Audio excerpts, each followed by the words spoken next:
Olá, seja bem-vindo a mais uma edição do RPI News. Estamos em uma cobertura especial sobre o confronto entre Israel versus Hamas.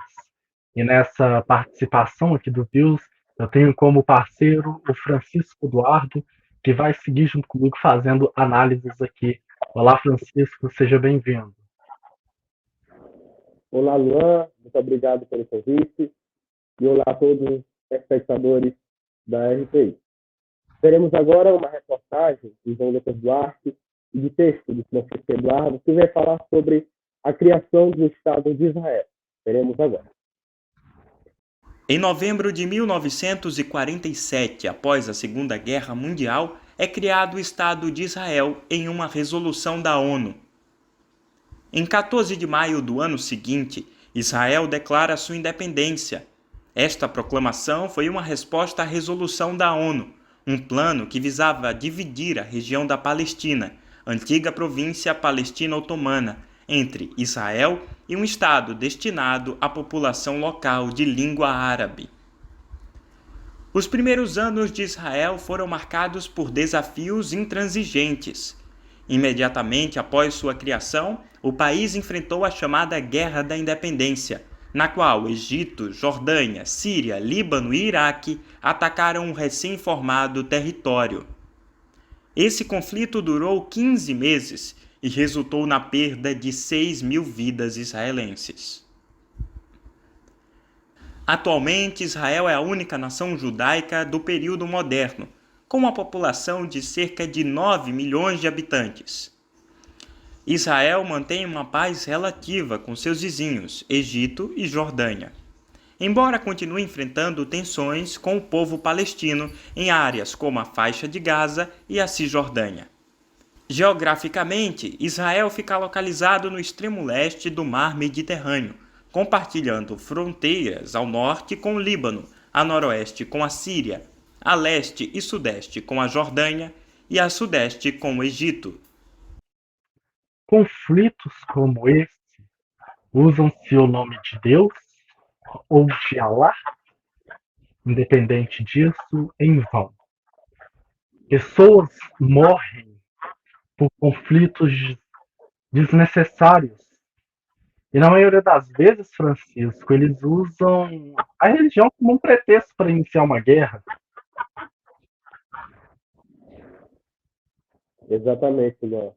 Infelizmente, muitas guerras, muitas mortes foram causadas por pretextos como esse, principalmente usar o nome de Deus para defender uma região, o território ou o povo, só que com o derramamento de sangue de pessoas inocentes e que muitas vezes não tem nada a ver com o que está acontecendo. E é muito triste o que está acontecendo entre Hamas e Israel. Muito derramamento de sangue, muitas crianças inocentes estão sofrendo, principalmente nas mãos tanto do Hamas como Israel. Um atacando o outro. E durante toda a nossa história tivemos muitos conflitos com essas características. Só que atualmente estamos em um mundo globalizado. Né? A religião não é somente um pretexto, como também temos a questão política e econômica dessas regiões que estão juntas. E é muito triste, como eu tinha falado, que muitas pessoas estão sofrendo perante esses problemas. E muitos deles usam o nome de Deus para poder causar toda essa destruição. Né? Algo que não deveria estar acontecendo nesse momento. Exatamente, mas muitas pessoas se perguntam o que é o Hamas. O Hamas é uma organização nacionalista e islamista que surgiu na Palestina na década de 1980 e tem como foco na luta contra Israel. Essa organização possui um braço armado, mas também atua politicamente, possuindo grande parte das cadeiras do legislativo. Desde 2006, além de realizar trabalhos sociais, Israel, Estados Unidos e a União Europeia consideram Hamas um grupo terrorista, mas no meu modo de ver, o que o Hamas faz nada justifica o que foi acontecendo ao longo do tempo. Nem Israel e nem, Hamas, nem a Palestina são santos. Mas o que o Hamas está fazendo é exatamente o que o grupo terrorista da Al-Qaeda fazia nos anos 2000, lá próximo das Torres Gêmeas, né, Francisco? É muito triste o que está acontecendo, né?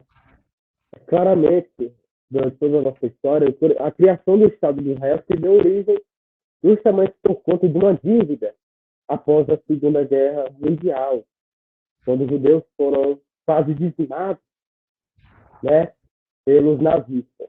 Mas mesmo assim, apesar da criação do Estado de Israel, esse conflito, porque não só tinha judeus, como também tinham os povos islâmicos, vários daquela região, que infelizmente não tiveram aí o século todo para terem também território na região, né? Não tiveram reconhecimento de sua nação. E é uma guerra, um conflito que se estende há vários anos. Muito sangue já foi derramado. Muitas décadas, até agora, desde a criação do Estado de Israel, muitos conflitos aconteceram. E nada foi solucionado. Não foi feito nenhum acordo de paz, não. Bom, eu conversei agora há pouco por telefone com uma professora de geografia, que ela explica mais sobre a geopolítica da região. Vamos conferir. Jerusalém é o berço das 3 maiores religiões. Então, todos os povos que fundaram, né, como eu disse, são vários povos que fundaram a região que nós conhecemos hoje como Oriente Médio. Estes povos, né, reivindicam o controle de Jerusalém. Você tem o islamismo Meca, você tem o cristianismo e o judaísmo. Agora, em relação a estes conflitos, vamos lá. Primeiro, Cisjordânia é um terreno que seria do controle palestino. Nós temos aqui a faixa de Gaza, que é também, né, o controle palestino. Israel está espremido entre os dois territórios. Israel tinha um acordo com as Nações Unidas de, a partir do momento do seu reconhecimento, né, ter uma convivência pacífica entre, né, a Cisjordânia e a faixa de Gaza. Só que Israel começou, né, a criar condomínios invadindo a faixa de Gaza. Consequentemente, né, os palestinos sentiram acuado pela perda do território e inicia-se o confronto. O confronto ele iniciou no dia 6, que era considerado um feriado importante em Israel, que é o Dia do Perdão. É uma contradição do que realmente está acontecendo, porque a partir do momento que um território não respeita a demarcação de outro território, então existe essa questão da invasão, né, da área que pertence à Palestina, que até então não é de Israel. Outra coisa, Israel está criando, né, uma barreira de proteção para evitar fuga, por assim dizer, né, da Palestina. Mas, na verdade, não é só a fuga. De novo, eu volto a ressaltar. Aqui você tem um caminho de escoamento de petróleo. Então, mais do que um confronto por território, de novo, controle comercial em relação ao escoamento do petróleo. Veremos agora uma entrevista especial do Leonícola com uma pessoa que está em Israel durante essa guerra. Vamos ver. Bom, e dando continuidade aqui nessa cobertura especial do RPI Views, nós vamos entrevistar um brasileiro que mora em Israel, que é o Michel Nigri, que está na cidade de Modim. Michel, seja bem-vindo e, na medida do possível, como está a situação aí em Israel? Muito obrigado, Luan, obrigado pelo espaço. Nós estamos muito chocados como sociedade pelo que temos recebido recentemente de imagens. Nos últimos dias, o governo tem informado a população sobre o grau da atrocidade que aconteceu nesses ataques desde o sábado, às 6 da manhã. Os terroristas tiveram algumas horas em que ocuparam 22 kibbutzim no sul de Israel e assassinaram pessoas a sangue frio, sendo sequestrado 150 civis, crianças, mulheres, bebês, homens, velhos, idosos, pessoas com Alzheimer, sem distinção nenhuma. A sociedade de Israel, veja bem, Israel nasceu nas feridas do Holocausto. E esse último ataque reabriu feridas muito profundas na nossa sociedade, de cenas que a gente pensou no que nunca mais ia ver. Todo ano existe aqui em Israel o costume, acho que no mundo inteiro, em todas as comunidades do mundo, existe o costume de marcar o dia do Holocausto, onde a gente diz para nós mesmos, nunca mais, Holocausto nunca mais. E isso foi quebrado nessa semana.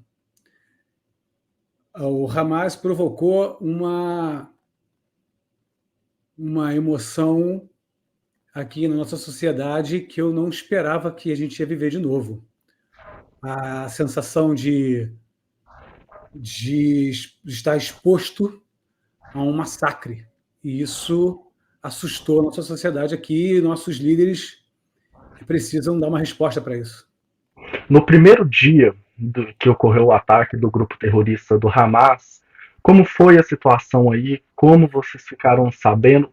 Como foi o início mesmo das operações para que todos os cidadãos de Israel ficassem em segurança?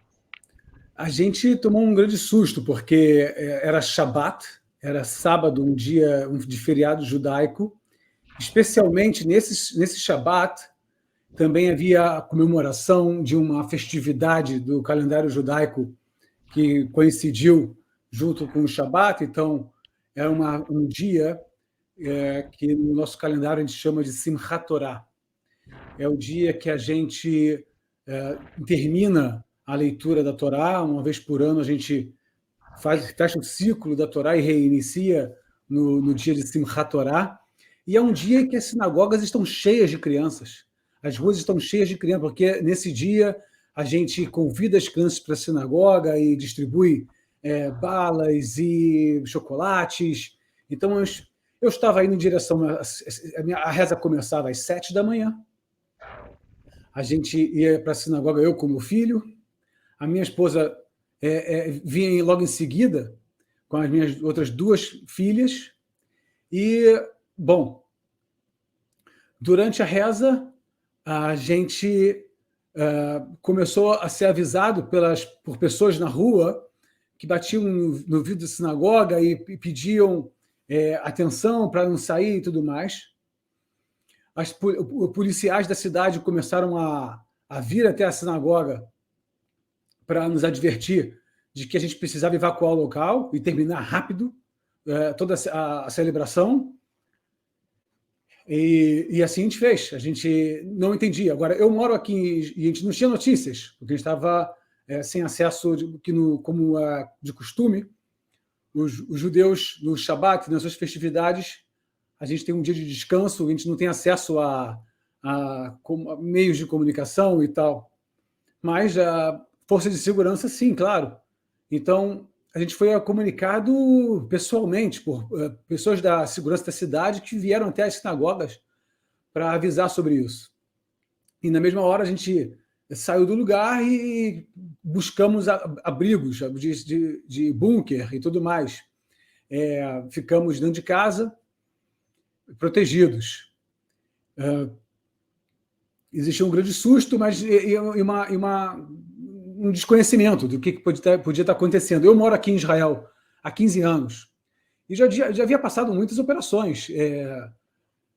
Infelizmente, eu falo com você até dentro do meu bunker caseiro, que é o bunker da minha casa, do meu apartamento, porque é um absurdo. A gente convive com o terror. Então, a gente infelizmente, como mais uma das coisas que a gente acaba se acostumando ou se normalizando na vida, a gente, durante os 15 anos morando aqui em Israel, a gente também se acostuma em que, olha, a gente tem um quarto antibomba em casa, que vai ter alguém que vai jogar uma bomba na nossa cabeça e que a gente vai se recolher e que a gente vai precisar se fechar durante alguns dias porque vai ter alguém querendo nos matar jogando bomba. Então a gente se acostuma com essa ideia. E no começo eu pensei que fosse mais uma situação desse tipo, de mísseis vindo do Hamas, mais mísseis, que acontece de 3 em 3 meses, de 4 em 4 meses, sempre tem esse tipo de episódio. Mas não esperaram que seria nessa proporção, não, então. Ninguém imaginava que estava acontecendo nessa proporção. Teve uma festa. A segurança foi pega de surpresa, de certa forma. A gente tem que discutir isso depois da guerra. A sociedade vai ter que parar de discutir. Nós todos fomos surpreendidos. Sim. E próximo da faixa de Gaza existia uma rave onde estava tendo festa, jovens, enfim. E que infelizmente nós tivemos o óbito de 2 brasileiros. A comunidade brasileira que vive em Israel, como ficou com essa notícia de 2 brasileiros mortos próximo da faixa de Gaza pelos terroristas do Hamas? A própria rave foi organizada por uma produção de uma empresa brasileira. Então, a própria rave, parece que foi Universo Paralelo, uma produtora de eventos do Brasil, que iniciou agora uma trajetória que foi levar para o mundo esse tipo de evento. Parece que teve em Portugal, trouxe aqui para Israel. Então, por fato de ser uma produção brasileira de um evento que é muito conhecido no Brasil, que estava vindo para Israel, a verdade é que tinham muitos jovens do Brasil participando dessa festividade. Pessoalmente, a gente ficou muito assustado, sabendo que conhecidos nossos estavam nos relatando a experiência de sobrevivência ou de perda de parentes e amigos nesse evento. Os jovens que faleceram vieram da comunidade do Rio de Janeiro, que é de onde eu venho também. Eu vim do Rio, cresci nas escolas com essas crianças, com esses jovens. A gente participou e dividiu o mesmo espaço comunitário. E a gente sente na pele a dor que essas famílias perderam seus filhos. E eu tenho um grande amigo que está no Brasil agora, e foi para mim um relato mais assustador, porque esse meu amigo, um irmão dele, estava participando, sem citar nomes, mas ele estava participando dessa rave com mais 5 amigos, entraram no carro fugindo dos terroristas.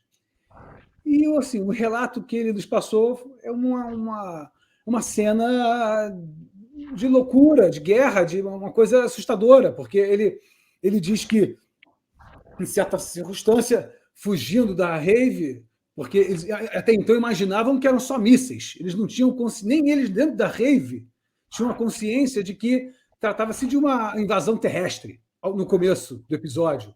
Quando começou a sirene e a música parou, as pessoas começaram a se questionar o que estava acontecendo e viam mísseis vindo, que foi uma maneira também de, digamos assim, de confundir as pessoas, porque foi um ataque por ar e por terra, e também por mar, eles se infiltraram. Então, foi uma maneira de confundir as vítimas, e aí as pessoas imaginavam que só se tratavam de mísseis. E, como eu disse, míssil, infelizmente, a gente acaba que tem um protocolo, a gente busca um abrigo antibomba. Mas, no caso deles, eles foram surpreendidos pela invasão terrestre de mais de 1.000 terroristas, com Toyotas e carros e a pé. Então, quando esse meu amigo esse meu conhecido viu a sirene, ele não quis confiar de que seria só questões de mísseis, e ele pegou o carro e foi embora. E no caminho, ele acabou cruzando com uma série de terroristas que metralhavam o carro dele, mais 5 brasileiros do carro. Eles conseguiram, de alguma maneira, parar o carro e soltar de tal posição que eles se protegiam atrás do carro, enquanto o carro era metralhado. E foram 15 minutos infernais de artilharia em cima deles, e eles tinham certeza que iam morrer, porque era cada vez mais tiro, até que certa hora veio um tiro de bazuca, que a reação dele foi que ele ficou totalmente atordoado, e ficava no ouvido aquele barulho, até que, em um certo momento, apareceram 3 soldados israelenses que faziam a ronda naquela região, se encararam de frente com os terroristas e começaram a trocar tiro, e a visão dele sentado atrás do carro, com os terroristas por trás atirando, e vendo os soldados vindo para eles, né? E a visão dele era enxergar, do ponto de vista que ele tinha, ele só enxergava os soldados tomando tiro e continuando para perto deles. E ele falou que os soldados tomavam tiro no ombro, tomavam tiro na mão, tomavam tiro na costela e continuavam se aproximando deles e trocando tiro com os terroristas. E quando chegou perto deles, eles gritaram: cara, sai daqui, vocês vão morrer. Sai daqui, vocês vão morrer. Pula essa... Tinha uma colina, um pequeno valezinho assim, na construção do terreno. Corre e pula lá para trás. E ele não, e do ponto de vista desse conhecido, ele não sabia o que haveria, o que esperava ele do outro lado. Se eram mais terroristas, o que tinha. E aí ele, mas ele não pensou 2 vezes, ele deu um pulo enorme, ultrapassou a colina, e por sorte dele, ele encontrou os soldados de Israel do outro lado, que continuaram na batalha. E assim ele sobreviveu. Assim, os relatos são um horror, um terror, não tem outra palavra. É um terror psicológico que ele não vai esquecer mais. Nunca mais. Saiu na mídia, eu gostaria de te perguntar se isso é real mesmo, onde que esses terroristas, em um distrito, em uma vila, decapitaram 40 bebês. 40 isso de fato ocorreu? Foram 40 bebês encontrados mortos, dezenas deles foram decapitados. E é isso que está horrorizando o mundo inteiro. Ontem foi essas cenas e essa notícia foi reportada ontem à noite pelo próprio ministro do Exército aqui de Israel, com um horror nos olhos. O próprio Bibi, o Benjamin Netanyahu, primeiro-ministro de Israel, veio a público dar uma satisfação por conta dessa notícia que saiu ontem, junto com cenas horrorosas de mães que foram encontradas metralhadas em cima dos seus filhos, tentando proteger seus filhos. Ontem, a mídia internacional foi levada para visitar esses 22 assentamentos de Shuvim Kibbutzim na fronteira com Gaza e enxergar com os próprios olhos aquelas cenas de terror. Então, eram as vilas inteiras com corpos pelo chão, indiscriminadamente. E entre eles, sim, foram 40 bebês mortos, dezenas deles degolados. Crianças foram encontradas mortas e estupradas. Essa foi a cena que foi encontrada ontem. Esse tipo de imagem a gente imaginou que a gente nunca mais ia ver. Desde a última vez que aconteceu algo dessa proporção foi em Auschwitz. A última vez que a humanidade viu algo desse tipo foi durante a Segunda Guerra contra o nazismo. E agora a gente está enfrentando a mesma barbaridade, a mesma atrocidade. Nesse ano, agora, hoje. Infelizmente, são imagens assim. Eu consegui ver algumas dessas imagens. É óbvio que a gente não vai colocar no ar, porque claro, é muito ruim essa situação. Não vivemos. A gente está sendo instruído a não colocar mesmo. Pelo seu relato, isso já choca bastante a gente.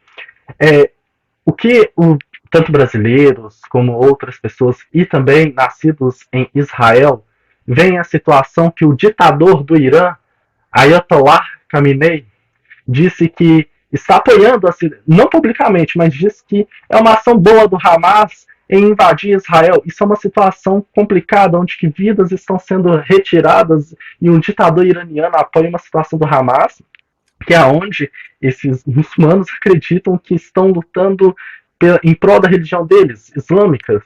Isso é um absurdo. Sim. Mas a gente precisa entender o que está por trás das ideias do extremismo muçulmano e julgá-los a partir da balança de valores deles. E é isso que nós aqui em Israel aprendemos a fazer e que eu acho que o mundo ocidental, a Europa e o mundo ocidental, a gente, dentro da cultura, da tradição, dos valores judaico-cristãos, a gente precisa entender que existe uma diferença enorme entre os valores judaicos-cristãos e os valores islâmicos e do extremismo ayatolá.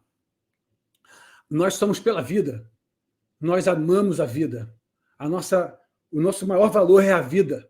O que há de mais de maior valor nesse mundo é a vida. Do outro lado, o nosso inimigo, ele ama a morte. O que ele encontra de maior valor é a morte. As 70 virgens estão esperando ele no paraíso.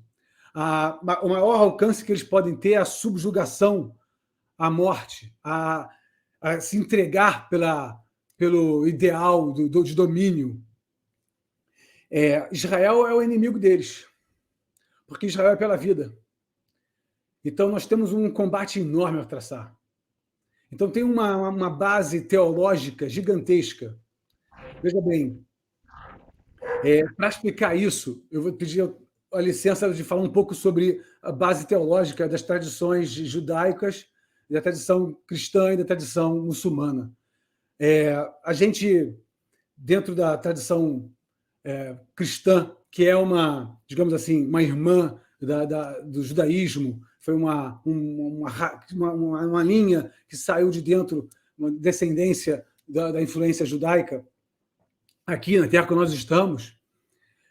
O cristianismo, ele tem na sua bandeira o amor. A gente pode dizer que o cristão é alguém que colocou o versículo de amarás ao teu próximo, como a ti mesmo. Esse é o versículo que o cristão colocou como o seu versículo fundamental, a sua pedra. Do outro lado, nós temos a linha do islamismo. O Islã, ele não é o amor. O Islã é a lei. Essa é a tradução da palavra Islã. É lei, justiça. Então, eles são pela imposição da justiça e da subjugação. A maior vontade do Islã, no desejo deles, se a vida é o lugar onde a gente está distante de Deus e a morte, como eles enxergam, é o encontro com Deus, então eles amam a morte. Eles acreditam que a morte é o lugar onde eles vão encontrar-se com Deus. Então, eles são pela morte. Digamos assim, a teoria da teologia judaica, a nossa tese judaica para essa questão é que do Monte Sinai, a gente descobriu uma coisa. A gente descobriu que a gente pode viver, como foi dito para Moisés, né? Quando Deus revelou no Monte Sinai, o povo disse a Moisés: Moisés, vai tu lá em cima e recebe a lei e vem para a gente. E por que a gente vai morrer? Porque quando Deus revelava para o povo, explica os nossos sábios, quando Deus entregava a palavra dele, os mandamentos, todos morriam, a alma saía do corpo e depois Deus retornava ao nosso corpo. E novamente ele entregava mais um mandamento. Quando ele entregava mais um mandamento para o povo de Israel, a alma saía do corpo e novamente ele devolvia a alma para o nosso corpo. Então o povo, depois do segundo mandamento que a gente ouviu, o povo foi a Moisés e disse: Moisés, agora a gente sabe que Deus fala com a gente e a gente vive. Vai tu lá em cima e pega a lei e entrega para a gente. Por que vamos morrer? A partir do momento que a gente tem a oportunidade de encontrar Deus em vida, por que eu preciso morrer para isso? Então, essa a síntese do judaísmo é amar as duas linhas unidas. É a linha do amor, mas também a linha da justiça. A gente combina as duas forças e saber diferenciar o momento de amar e o momento de fazer justiça. O próprio rei Salomão escreveu em Eclesiastes: há tempo para tudo na terra. Há tempo de guerra e há tempo de paz. Agora a gente está em tempo de guerra. Bom, na medida do possível, espero que vocês tenham tranquilidade nos próximos dias e que acabe essa situação logo aí. Michel, muito obrigado pela sua entrevista aqui para o RP Views e força aí para todo o povo de Israel. Vamos vencer, vamos vencer. Muito obrigado. Realmente uma entrevista marcante. Você percebeu que a entrevista foi longa, mas foi preciso, porque nós temos um brasileiro que mora em Israel e que está vendo de perto a situação. Então essa entrevista ela está bem detalhada. Eu gostaria de agradecer mais uma vez ele pela participação e desejamos, né, Francisco, melhoras para todos lá na medida do possível e que não precise ver mais esse tipo de conflito. Infelizmente, nós temos que noticiar que 2 brasileiros foram mortos pelo Hamas. São eles o gaúcho Hanani Glazer, de 23 anos, e a carioca Bruna Valeano, de 24 anos, que foram mortos pelo grupo terrorista do Hamas. Francisco. Mais de 1.400 civis palestinos mortos nesse conflito. E mais de 1.200 israelenses mortos nesse conflito entre Israel e Hamas.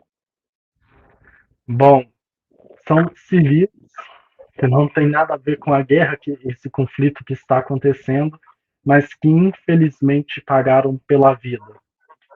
E esse foi o preço, né? O Hamas mantém reféns, segundo Israel, cidadãos do Brasil, Argentina, França, Alemanha, Ucrânia e os Estados Unidos. Francisco, com essas pessoas mantidas em reféns, segundo o Ministério da Defesa de Israel, será que os países que têm lá os seus lá sequestrados vão retalhar o Hamas drasticamente, como ele merece ser feito por manter pessoas inocentes em refém? Não, eu acredito que, por enquanto, se a guerra se escalar mais ainda, é claro que esses países estão tomando medidas para poder resgatar essas pessoas através do governo israelense.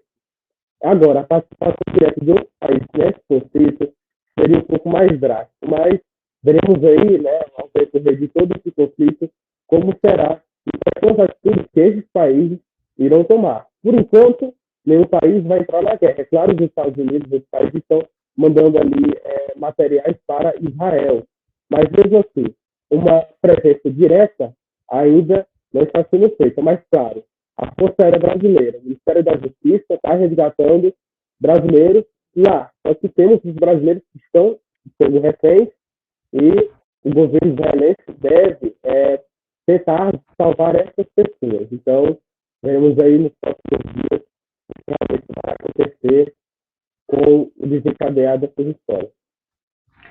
E vamos informar também que a Força Aérea Brasileira, a FAB, resgatou também brasileiros, foram repatriados para o Brasil.